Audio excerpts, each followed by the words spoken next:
آخرت کو آخرت کیوں کہا جاتا ہے؟ اس لیے کہ مرنے کے بعد ایک دوسری زندگی ہوگی، دنیاوی زندگی کے علاوہ ایک دوسری زندگی ہوگی، اس لیے اس کو آخرت کے نام سے جانا جاتا ہے۔ آخرت پر ایمان یہ ارکان ایمان میں سے ایک اہم رکن ہے۔ فرمان نبوی کے مطابق ایمان یہ ہے ان تؤمن باللہ وملائکتہ وکتبہ ورسلہ والیوم الآخر، کہ تم اللہ پر ایمان لاؤ، اس کے رسولوں پر ایمان لاؤ، اس کی کتابوں پر ایمان لاؤ، فرشتوں پر ایمان لاؤ اور آخرت کے دن پر ایمان لاؤ، وتؤمن بالقدر خیرہ وشرہ، اور تقدیر کے اچھے اور برے ہونے پر ایمان لاؤ۔ آخرت پر ایمان لانے کا مفہوم یہ ہے کہ مرنے کے بعد سے لے کر اہل جنت کے جنت میں داخلے اور اہل جہنم کے جہنم میں داخل ہونے تک کے تمام امور پر ایمان لایا جائے۔ مثلا احوال قبر، یوم البعث، یوم القیامہ، یوم البعث، جزا، سزا، حساب، میزان وغیرہ پر کامل اور مکمل ایمان رکھا جائے۔ جس شخص کا اس پر کامل اور مکمل ایمان رہتا ہے، دلوں میں شک و شبہ کی گنجائش نہیں رہتی، وہی حقیقی طور پر کامل و مکمل مومن کہلاتا ہے۔ لیکن وہ شخص جس کے دل کے اندر شک و شبہ رہ جائے تو وہ حقیقی مومن نہیں ہے۔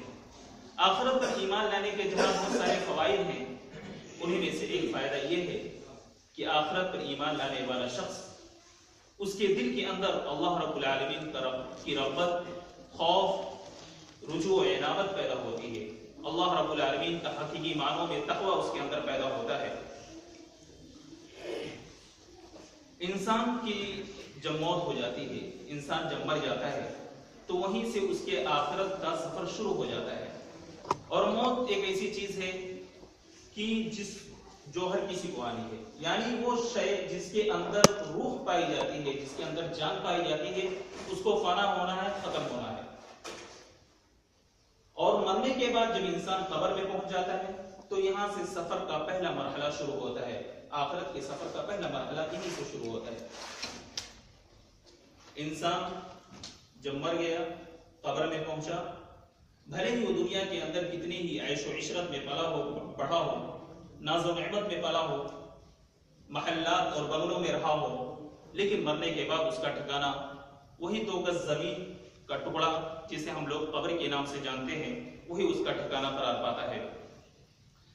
انسان جب مر جاتا ہے، قبر میں پہنچ جاتا ہے، تو ایک لمبی حدیث کے مطابق جب میت کو مدفون کر کے اس کے گھر والے اور اہل خانہ واپس آ جاتے ہیں تو اس کے پاس 2 فرشتے آتے ہیں، اس کو اٹھاتے ہیں اور پوچھتے ہیں کہ تیرا رب کون ہے؟ اگر وہ مومن ہوتا ہے تو جواب دیتا ہے کہ میرا رب اللہ ہے۔ پھر اس سے یہ سوال کرتے ہیں کہ تیرا دین کون سا ہے؟ وہ جواب دیتا ہے کہ میرا دین اسلام ہے۔ پھر پوچھتے ہیں کہ تیرا اس شخص کے بارے میں کیا خیال ہے جو تیرے درمیان بھیجا گیا تھا؟ پھر وہ کہے گا کہ وہ ہم آخری پیغمبر ہے، اللہ رب العالمین کے آخری پیغمبر ہیں، ہم ان پر مکمل ایمان رکھتے ہیں۔ پھر وہ اس سے پوچھیں گے کہ تجھے کیسے پتا کہ وہ اللہ کے آخری پیغمبر تھے؟ تو وہ جواب دے گا کہ ہم نے اللہ کے کلام کو پڑھا، اس پر ایمان لایا، اس کی تصدیق کی، اس وجہ سے ہم کو معلوم ہوا۔ پھر ایک منادی آسمان سے، ایک ندا کرنے والا، ایک پکار لگانے والا یہ پکار لگاتا ہے کہ اس نے سچ کہا، اس کے لیے جنت کے دروازے کھول دو، جنت کا بستر بچھا دو، اس کی قبر کو تحت نگاہ کشادہ کر دو۔ لیکن وہی ایک فاسق و فاجر، کافر و مشرک شخص جب قبر کے اندر جاتا ہے تو وہی 2 فرشتے اس کے پاس بھی آتے ہیں اور اس کو اٹھا کر پوچھتے ہیں کہ تیرا رب کون ہے؟ وہ جواب میں یہ کہتا ہے کہ مجھے نہیں معلوم، مجھے نہیں پتا۔ پھر اس سے پوچھتے ہیں کہ تیرا دین کون سا ہے؟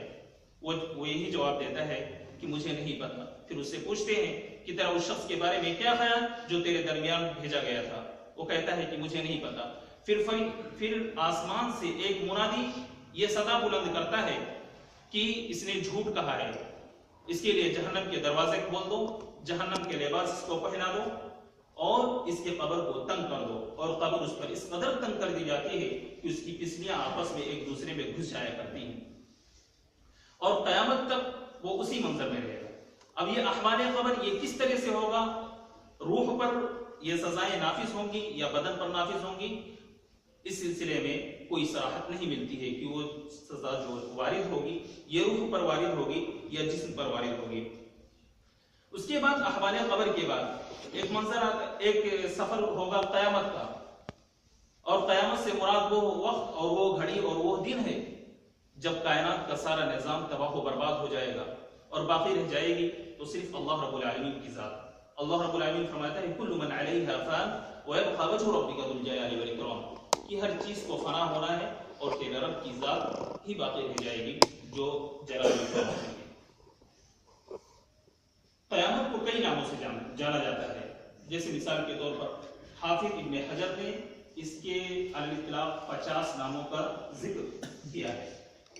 ان میں سے کچھ نام میں آپ کے سامنے پیش کر رہا ہوں۔ جیسے یوم الحسرہ کے نام سے بھی قیامت کو جانا جاتا ہے، یوم الآزفہ، یوم الطلاق، یوم التغابن، یوم الدین، یوم الجزاء، یوم الحساب وغیرہ کے ناموں سے بھی ان کو جانا جاتا ہے۔ الحاقہ، القاریہ وغیرہ ناموں سے بھی قیامت کو جانا جاتا ہے۔ الغاشیہ، هل أتاك حديث الغاشیہ، وانذرهم يوم الآزفة إذ القلوب لدى الحناجر، وانذرهم يوم الحسرہ وغیرہ ناموں سے قیامت کو جانا جاتا ہے۔ قیامت کا وقوع، قیامت کے بارے میں انسان اگر پڑھتا ہے تو پھر اس کے اندر ایمان کی ایک لہر پیدا ہو جاتی ہے۔ مثال کے طور پر جب وہ آیتیں پڑھتا ہے اذا الشمس كورت، جب سورج کو بے نور کر دیا جائے، جب سورج کو چلا دیا جائے گا، واذا النجوم انكدرت، اذا الشمس كورت، جب سورج کو لپیٹ دیا جائے گا، واذا النجوم انكدرت، اور جب ستاروں کو بے نور کر دیا جائے گا، واذا الجبال سيرت، اور جب پہاڑوں کو چلا دیا جائے گا، واذا البحار سجرت، اور جب سمندروں کو بھڑکا دیا جائے گا، وَإِذَا الْعِشَارُ عُطِّلَتْ، اور جب حاملہ اونٹنیاں چھوڑ دی جائیں گی۔ حاملہ اونٹنیوں کی بہت زیادہ قدر و قیمت ہوا کرتی تھی مشرکین مکہ والوں کے نزدیک اور اہل عرب کے نزدیک، اس لیے یہاں ان کا بالخصوص تذکرہ کیا گیا۔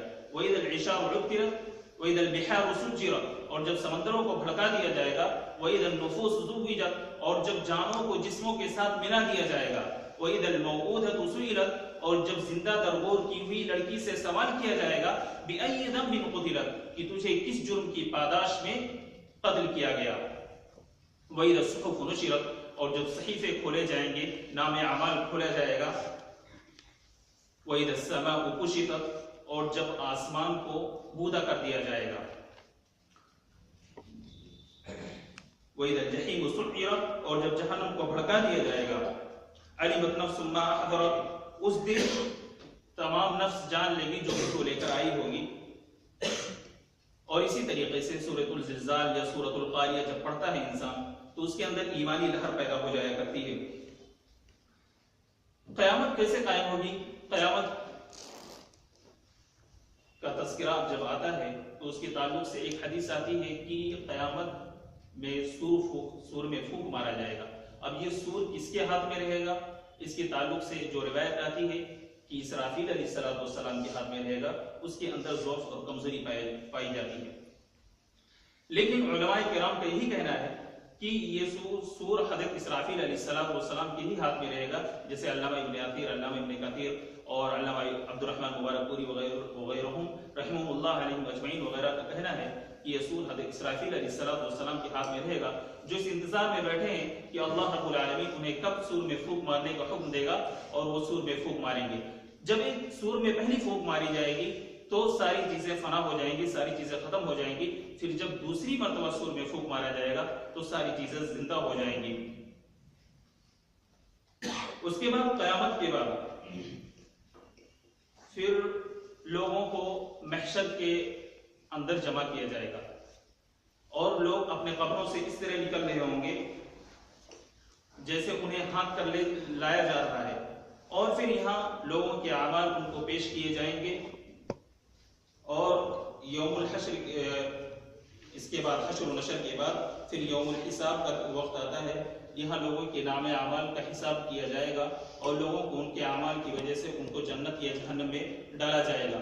اسی میں سے علامات قیامت میں سے ہے ایک پل صراط، پل صراط پر سے انسان گزرے گا۔ پل صراط جو ہے، صراط کہتے ہیں لغوی معنی کے اندر ایسا واضح راستے کو، لغت کے اندر واضح راستے کو صراط کہتے ہیں، لیکن اصطلاح میں صراط اس کو کہتے ہیں کہ جو جنت میں جانے کے لیے جہنم کے اوپر سے جو پل بنایا جائے گا اس کو صراط کہتے ہیں.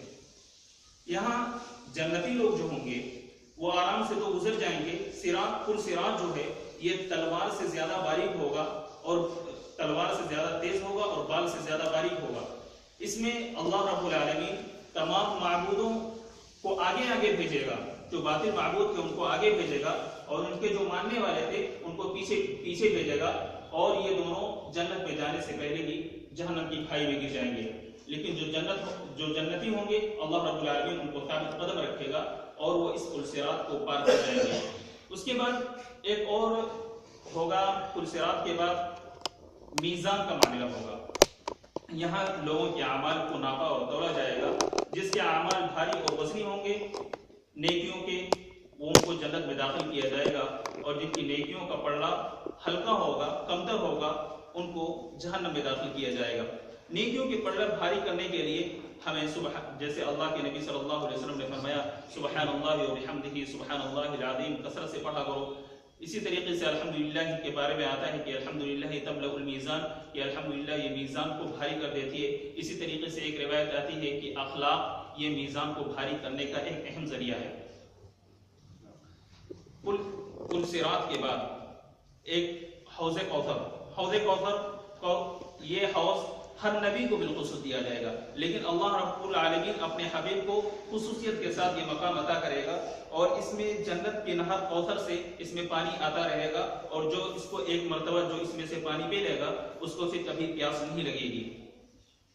لیکن اس میں پانی پینے والے چند لوگ اس سے نکل جائیں گے. پہلا وہ شخص جو کافر و مشرک ہوگا. اللہ کے نبی صلی اللہ علیہ وسلم اس کو اس طرح سے بھگائیں گے جیسے کوئی اپنے اونٹوں کو کسی گھاٹ پر پانی پلانے لے جا رہا ہو اور پھر کہیں سے کوئی دوسرا اونٹ آ جائے تو جس طرح وہ دوسرے اونٹ کو بھگاتا ہے، اسی طریقے سے اللہ کے نبی صلی اللہ علیہ وسلم کافر و مشرک کو اس حوض سے بھگا دیں گے.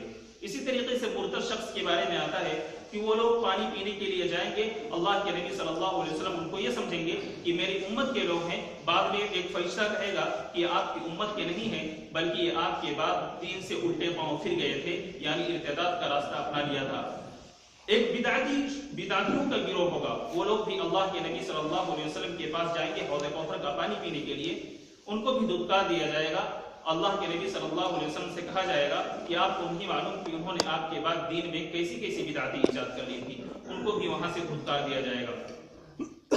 اور یہ تمام سفر ہونے کے بعد نیک اعمال جو کیا ہوگا اللہ رب العالمین اسے جنت میں داخل کرے گا، اور جو برے اعمال کیے ہوں گے انہیں جہنم میں داخل کرے گا.